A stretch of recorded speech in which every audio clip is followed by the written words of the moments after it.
तारीख थी 2 जून, ईयर था 1947 का। इस दिन भारत में एक हिस्टोरिकल डिक्लेरेशन हुई। डिक्लेरेशन थी कि भारत के 2 हिस्से होंगे और एक नया देश बनेगा पाकिस्तान। इस विभाजन में जमीन तो बांटी ही गई, साथ ही एक और इम्पोर्टेंट चीज के 2 टुकड़े किए गए और ये इम्पोर्टेंट चीज थी ब्रिटिश आर्मी। इस आर्मी में हर धर्म और जाति के लोग शामिल थे। भारत में अगर सबसे ज्यादा किसी जगह पर एकता देखने को मिलती थी तो वो आर्मी ही थी। अब इसे आप दुर्भाग्य ही माने कि इस आर्मी का भी पार्टीशन हो रहा था और वो भी धर्म के आधार पर हो रहा था। लेकिन सवाल ये आता है कि इंडियन आर्मी का विभाजन कैसे किया गया, कौन सी वो चीजें थी जो इंडिया को मिली और कौन सी चीजें पाकिस्तान के हिस्से में आई। आज के वीडियो में हम आपको यही कहानी सुनाने वाले हैं, तो वीडियो को अंत तक जरूर देखिएगा और वीडियो शुरू करने से पहले चैनल को सब्सक्राइब कर लीजिए, वीडियो को लाइक कर लीजिए। ब्रिटिश इंडियन आर्मी का विभाजन कैसे हुआ, इससे पहले शॉर्ट में इस आर्मी के इतिहास के बारे में जान लेते हैं। हमारी इंडियन आर्मी का इतिहास 1 अप्रैल 1895 से शुरू होता है, क्योंकि इस दिन ईस्ट इंडिया कंपनी के अलग अलग इलाकों की अलग अलग प्रेसिडेंसी की सेनाओं को मिलाकर भारतीय सेना बनाई गई थी। इंडियन आर्मी के 8 डिवीजन बनाए गए। इसमें Peshawar division, Rawalpindi division, Lahore division,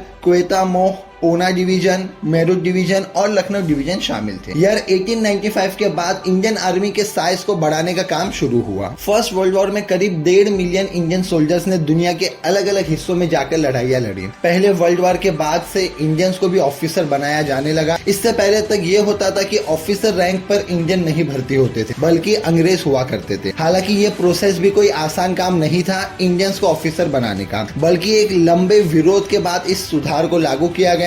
कहानी में अगर आगे बढ़े तो दूसरे वर्ल्ड वॉर तक इंडियन आर्मी में करीब 25 लाख सैनिक हो गए थे। इन सैनिकों ने अलग अलग देशों में जाकर इंग्लैंड के लिए लड़ाइयाँ लड़ी थी। दोस्तों, ब्रिटिश इंडियन आर्मी में हर धर्म और जाति के लोग थे। जब देश के विभाजन की बात आई तो भारत के वायसरॉय लॉर्ड माउंटबेटन इस बात के खिलाफ थे कि इतनी डाइवर्स सेना का विभाजन किया जाए। लेकिन पाकिस्तान के आजम मोहम्मद अली जिन्ना ने माउंटबेटन की एक भी नहीं सुनी। डोमिनिक लेप्री और लैरी कोलिंस अपनी किताब फ्रीडम एट मिडनाइट में बताते हैं कि जिन्ना ने उनकी बात न सुनते हुए कहा कि उन्हें 15 अगस्त से पहले तक पाकिस्तान में अपनी सेना चाहिए। इस जिद का रिजल्ट ये हुआ कि जिस इंडियन आर्मी में भारतीयों के बीच कोई भी भेदभाव नहीं था, उसे धर्म के आधार पर बांटने के लिए इंडियन इंडिपेंडेंस एक्ट में 3 प्रावधान किए गए। इसके बाद 7 जून 1947 के दिन एक पार्टीशन कमेटी बनाई गई। इस कमेटी में भारत और पाकिस्तान को रिप्रेजेंट करने वाले 2 लोग शामिल किए गए और कमेटी के चीफ खुद वायसरॉय यानी कि माउंटबेटन थे। इस कमेटी में डिटेल में बातचीत और बहस के बाद 30 जून 1947 के दिन यानी कि आजादी से करीब 2 महीने पहले ब्रिटिश आर्मी का विभाजन किया गया। अब यह पार्टीशन जो था वो 2 फेसेस में होना था। पहले फेस में मोटे तौर पर धर्म के आधार पर डिवीजन हुआ था, लेकिन दूसरे फेस था वो था कि सैनिक अपने हिसाब से सेना में जाना चुन सकता है। इसका असर यह हुआ कि विभाजन के समय भारतीय सेना में 30 से 36% मुसलमानों की आबादी थी। उसके बाद विभाजन के बाद ये जो संख्या है घटकर सिर्फ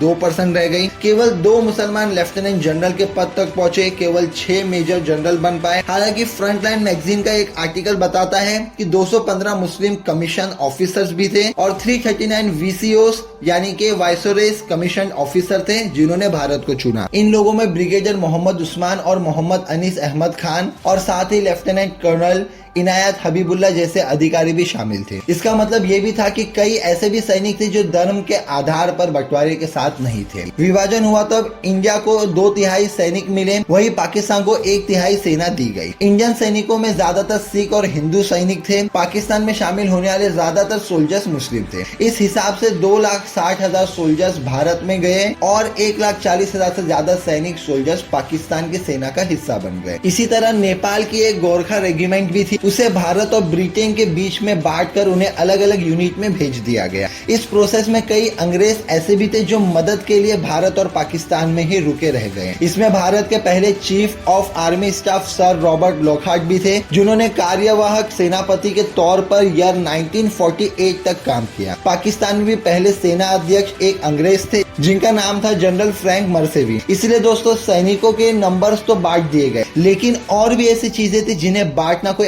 आसान काम नहीं था। इसमें हथियार बनाने वाली फैक्ट्री शामिल थी, ट्रेनिंग सेंटर्स थे। अब आप लोग सोचेंगे कि इन सारी जगहों को कैसे डिवाइड किया गया, तो इसके लिए मुआवजे वाला सिस्टम अपनाया गया। जैसे कि ब्रिटिशर्स ने इंडिया में जो हथियारों की कुल 16 फैक्ट्रियां बनाई थी, वो सारी के सारी इंडिया के कंट्रोल में पड़ती थी। जाहिर सी बात है कि पाकिस्तान को ये सब नहीं मिल सकता था, इसीलिए इंडिया ने एक अमाउंट तय किया ताकि पाकिस्तान भी अपने यहाँ पर हथियारों की फैक्ट्री बना पाए। पाकिस्तान के अखबार द डॉन के हिसाब से पाकिस्तान को सबसे ज्यादा नुकसान ट्रेनिंग सेंटर्स में हुआ, क्योंकि टोटल 46 ऐसे ट्रेनिंग सेंटर्स है जिसमें से सिर्फ और सिर्फ 7 पाकिस्तान के हिस्से में आए, बाकी के सारे सेंटर्स भारत के पास रह गए। ऐसे ही ब्रिटिश आर्मी के नॉर्दर्न कमांड का हेडक्वार्टर्स रावलपिंडी में था, तो पाकिस्तान के पास चला गया। साउथ और ईस्ट कमांड भारत के हिस्से में बन गए, क्योंकि ये भारत के पास थे। फिर 15 सितंबर 1947 को दिल्ली और ईस्टर्न पंजाब कमांड का भी जो है गठन हो गया। सेना की तरह ही नेवी और एयरफोर्स का भी बंटवारा किया गया। पार्टीशन के टाइम पर भारत को 6 और पाकिस्तान को 2 लड़ाकू स्क्वाड्रन दिए गए। उस टाइम पर भारतीय वायुसेना में लगभग 900 ऑफिसर्स थे, 10,000 नॉन कमीशन ऑफिसर्स थे और 820 टेक्नीशियंस और एडमिनिस्ट्रेटिव वर्कर्स शामिल थे। इन सबको भी 2/3 और 1/3 हिस्से में बांट दिया गया। 2/3 भारत को और 1/3 पाकिस्तान को दिया गया। हालांकि जब नेवी बांटने की बात आई तो नेवी बांटने में भारत को फायदा मिला, क्योंकि भारत के पास ज्यादा बड़ा समुद्री बॉर्डर था, इसीलिए नेवी के जहाज ज्यादा भारत के हिस्से में आए। भारत को सतलज, यमुना, कृष्णा और कावेरी जहाज मिले। इनके साथ ही भारत को तीर और खुकीर नाम के 2 युद्ध पोर्ट भी मिले। इन सब के अलावा भारत के हिस्से में नासिक, कोलकाता, कोचीन और अमृतसर नाम के जल पोर्ट के साथ साथ 4 मोटर माइन स्वीपर्स भी मिले। इस अंतिम बंटवारे में भारत के हिस्से में 4 बंदर रक्षक मोटर लॉन्चर्स भी थे। अब दोस्तों ये विभाजन तो हो गया, और ये विभाजन सुनने में जितना आसान लगता है ये उतना आसान नहीं था, खास तौर पर उन ऑफिसर और उन सोल्जर्स के लिए जिन्होंने कभी एक साथ लड़ाइयां लड़ी थी। यही वजह थी कि विभाजन के बाद जगह जगह पर आर्मी कैंपस में सोल्जर्स ने एक दूसरे को फेयरवेल दिया जो उस देश को छोड़कर जाने वाले थे। ऐसा ही एक फेयरवेल 6 अगस्त 1947 के दिन दिल्ली में भी दिया गया। इस पार्टी में लॉर्ड माउंटबेटन, डिफेंस ऑफिसर सरदार बलदेव सिंह और कई सीनियर लीडर्स शामिल थे। इस फेयरवेल पार्टी में सबने हाथ में हाथ लेकर विदाई गीत गाया। कईयों की आंखें जो है इस पार्टी में नम हो गई थी, कई बहुत ज्यादा इमोशनल हो गए थे। इस फेयरवेल पार्टी को भारतीय सेना की ओर से जनरल KM करियप्पा ने संबोधित भी किया। उन्होंने कहा कि हर किसी को जो भी यहाँ पर है उसे मैं दिल से अपनी शुभकामनाएं दे रहा हूँ। आगे भी हम दोस्त बने रहेंगे और मिलते रहेंगे। यही बात पाकिस्तान आर्मी के तरफ से भी की गई। दोनों सेनाओं की ये आखिरी दोस्ताना मुलाकात थी। उसके बाद दोनों सेनाएं हमेशा के लिए अलग हो गई, और आपको पता ही है कि इसके बाद से दोस्ती कितनी बनी हुई है। पाकिस्तान से भारत का अब तक 3 बार युद्ध हो चुका है, और बॉर्डर पर टेंशन कितनी बनी रहती है इसके बारे में तो आप आए दिन खबरों में सुनते ही रहते होंगे। तो दोस्तों ये था इतिहास हमारे देश का, आजादी के वक्त जब हमारे देश की सेनाओं को बंटवारा किया गया। आपको ये कहानी सुन के कैसा लगा, आपके क्या विचार है, आप लोग क्या सोचते हैं, हमें कमेंट सेक्शन में जरूर बताना। और दोस्तों फिलहाल आज के वीडियो में इतना ही। अगर वीडियो अच्छा लगा हो तो चैनल को सब्सक्राइब कीजिए, वीडियो को लाइक कीजिए, बेल आइकन बटन दबाइए, ताकि इसी तरह के और जब इंटरेस्टिंग वीडियोस हम अपलोड करें तो आपको नोटिफिकेशन मिलती रहे। तो इसी के साथ मिलते हैं नेक्स्ट वीडियो में। Till then stay tuned with the channel, take care, bye bye and thanks for watching.